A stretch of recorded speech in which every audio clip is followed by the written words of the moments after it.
जय माता दी।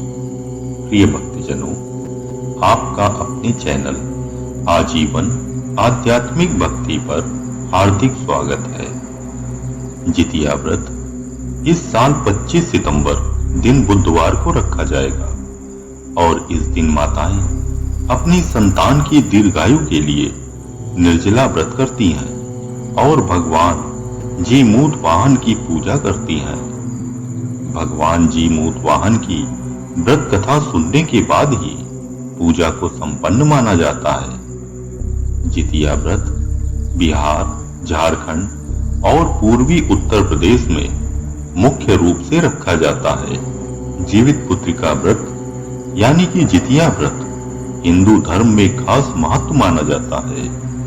इस व्रत को माताएं अपनी संतान की दीर्घायु के लिए रखती हैं। यह व्रत बहुत ही कठिन व्रतों में से एक माना जाता है। माताएं बिना अन्न जल ग्रहण किए इस व्रत को करती हैं और अपनी संतान के बेहतर स्वास्थ्य और सफलता की कामना करती हैं। इस वर्ष यह व्रत माताएं 25 सितंबर दिन बुधवार को करेंगी। इस दिन माताएं निर्जला व्रत करके भगवान जीमूत वाहन की विधि पूर्वक पूजा करती हैं। जितिया व्रत अश्विनी मास के कृष्ण पक्ष की अष्टमी तिथि को रखा जाता है। अश्विनी मास के कृष्ण पक्ष की अष्टमी तिथि इस बार 24 सितंबर को दोपहर में 12:38 पर लग जाएगी। उसका समापन 25 सितंबर को दोपहर में 12:10 पर होगा। जितिया का व्रत रखने वाली माताएं 25 सितंबर को पूरे दिन और पूरी रात व्रत करके अगले दिन यानी कि 26 सितंबर को व्रत का पारण करेंगी। इसका पारण सुबह 4:35 से सुबह 5:23 तक किया जाएगा। जितिया व्रत मुख्य रूप से बिहार, झारखंड और पूर्वी उत्तर प्रदेश के कुछ हिस्सों में रखा जाता है। माताएं संतान के लिए निर्जला व्रत करके भगवान जीमूत वाहन की विधि विधान से पूजा करती हैं। मान्यता है कि इस व्रत को करने से आपकी संतान के ऊपर से हर प्रकार का संकट टल जाता है। इस व्रत को माताओं को हर साल करना होता है और बीच में कभी छोड़ा नहीं जाता। जीवित पुत्रिका व्रत को करने के लिए माताएं सुबह ही स्नान करने के बाद व्रत करने का संकल्प लेती हैं और गोबर से लीपकर पूजा स्थल को साफ कर देती हैं। इसके बाद माताएं वहां पर एक छोटा सा कच्चा तालाब बनाकर उसमें पाकड़ की डाल लगा देती हैं। तालाब में भगवान जीमूत वाहन की प्रतिमा स्थापित करती हैं। इस प्रतिमा की धूप, दीप, अक्षत, रोली और फूलों से पूजा की जाती है। इस व्रत में गोबर से चील और सियारिन की मूर्तियां भी बनाई जाती हैं। इन पर सिंदूर चढ़ाया जाता है और उसके बाद जीवित पुत्रिका व्रत की कथा सुनकर पूजा को संपन्न किया जाता है। पौराणिक कथा के अनुसार एक पेड़ पर चील और सियारिन रहती थी। दोनों की आपस में खूब बनती थी। चील और सियारिन एक दूसरे के लिए खाने का हिस्सा जरूर रखती थी। एक दिन गांव की औरतें जितिया व्रत की तैयारी कर रही थीं। उन्हें देखकर चील का भी मन व्रत करने का कर गया। फिर चील ने सारा वाकया सियारिन को जाकर सुनाया। तब दोनों ने तय किया कि वो भी जितिया का व्रत रखेंगी। लेकिन अगले दिन जब दोनों ने व्रत रखा तो सियारिन को भूख और प्यास दोनों लगने लगी।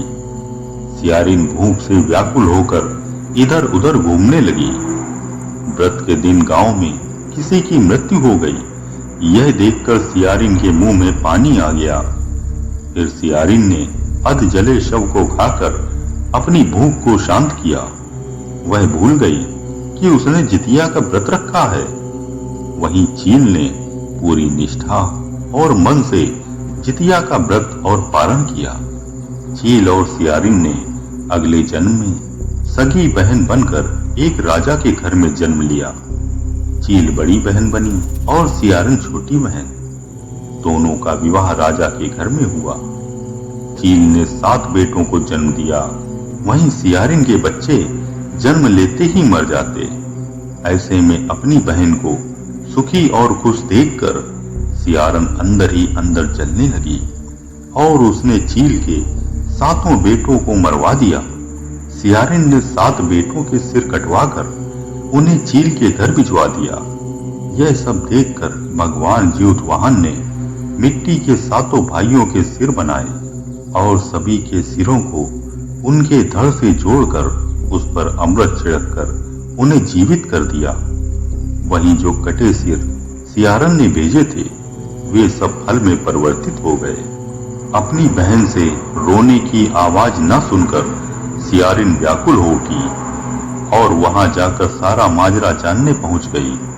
सियारिन ने सारी बातें जब चील को बताई, कहते हैं कि तब चील ने उसे पिछले जन्म की सारी बातें याद दिलाई और यह सब सुनकर सियारिन को अपनी गलती का पश्चाताप होने लगा। इसके बाद चील सियारिन को उसी पेड़ के पास ले गई और भगवान ज्योतवाहन की कृपा से उसे सारी बातें याद आ गईं। इससे सियारिन इतनी दुखी हुई कि उसकी मौत उसी पेड़ के पास हो गई।